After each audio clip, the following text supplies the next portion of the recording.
ఎన్టీఆర్ హీరోగా కొరటాల శివ దర్శకత్వంలో వచ్చిన దేవర బ్లాక్ బస్టర్ అయింది. జాన్వీ కపూర్, సైఫ్ అలీ ఖాన్, మలయాళ నటుడు టామ్ చాకో కీలక పాత్రల్లో నటించారు. 500 కోట్లు సాధించి పాన్ ఇండియా స్థాయిలో హిట్ అయింది. ఎన్టీఆర్ ఆర్ట్స్, యువసుధ ఆర్ట్స్ అత్యంత భారీ బడ్జెట్తో నిర్మించిన ఈ సినిమా సంచలన విజయం నమోదు చేసింది. ఇక ఈ సినిమా సీక్వెల్ కోసం ఎన్టీఆర్ ఫ్యాన్స్ ఎదురు చూస్తున్నారు. ఇప్పుడు దేవర 2 ప్లానింగ్ జరుగుతోంది. ఆ సినిమాకు సంబంధించి ఓ ప్రీ ప్రొడక్షన్ పనులు జూలై నుంచి మొదలవుతాయని టాలీవుడ్లో వార్తలు వినిపిస్తున్నాయి. ఈలోగా దేవర 2 అనౌన్స్మెంట్ వీడియో రిలీజ్ చేసేందుకు ప్లాన్ చేస్తున్నాడట దర్శకుడు కొరటాల శివ. ఆల్రెడీ వర్క్ కూడా స్టార్ట్ చేశాడని సమాచారం. ఎన్టీఆర్ పుట్టినరోజుకి దేవర 2 అనౌన్స్ వీడియో విడుదల చేసేందుకు సన్నాహాలు చేస్తున్నారు. ముందనుకున్న స్క్రిప్ట్లో కీలక మార్పులు చేస్తున్నాడట కొరటాల శివ. దేవరకు సంబంధించిన ఫ్లాష్ బ్యాక్ ఎపిసోడ్ను పీక్స్లో ప్లాన్ చేస్తున్నాడట.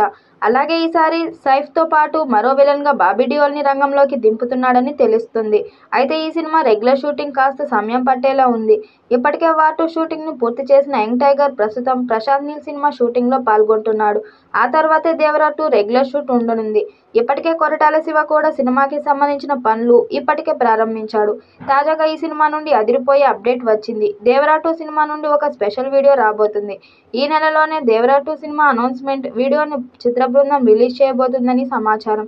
దేవర సినిమా భారీ క్రేజీతో విడుదలయ్యింది. మొదట్లో డివైడ్ టాక్ వచ్చినప్పటికీ రోజులు గడిచే కొద్దీ టాక్ మారుతూ రావడం, ఫ్యామిలీ ఆడియన్స్కి ఎక్కువగా కనెక్ట్ అవ్వడంతో ఎన్టీఆర్ కెరీర్లో ఎప్పుడూ చూడని లాంగ్ రన్ని చూసింది ఈ చిత్రం. సుమారుగా 500 కోట్ల రూపాయలు గ్రాస్ వసూళ్లు రాబట్టి ఎన్టీఆర్ కెరీర్లోనే బిగ్గెస్ట్ బ్లాక్ బస్టర్ హిట్గా నిలిచిన ఈ చిత్రం ఓటీటీలో కూడా మంచి రెస్పాన్స్ వచ్చింది. నెట్ఫ్లిక్స్లో విడుదలైన ఈ సినిమా దాదాపు 9 వారాల పాటు ట్రెండ్ అయింది. కన్న కొడుకు దేవరాని ఎందుకు చంపాడు అనేది పార్ట్ 2లో చూపించబోతున్నట్లు క్లిఫ్ హ్యాంగర్లోనే డైరెక్టర్ కొరటాల శివ చూపించాడు. మరి దేవర 2 ఏ స్థాయిలో ఉంటుందో చూడాలి. ఈ వీడియోపై మీ అభిప్రాయాన్ని కామెంట్ బాక్స్లో తెలియజేయండి. వీడియో నచ్చినట్టయితే లైక్ చేయండి, షేర్ చేయండి, కామెంట్ చేయండి. మరిన్ని అప్డేట్ కోసం మన ఛానల్ సబ్స్క్రైబ్ చేసుకోండి. నోటిఫికేషన్ కోసం పక్కనే ఉన్న గంట సింబల్ని కొట్టండి.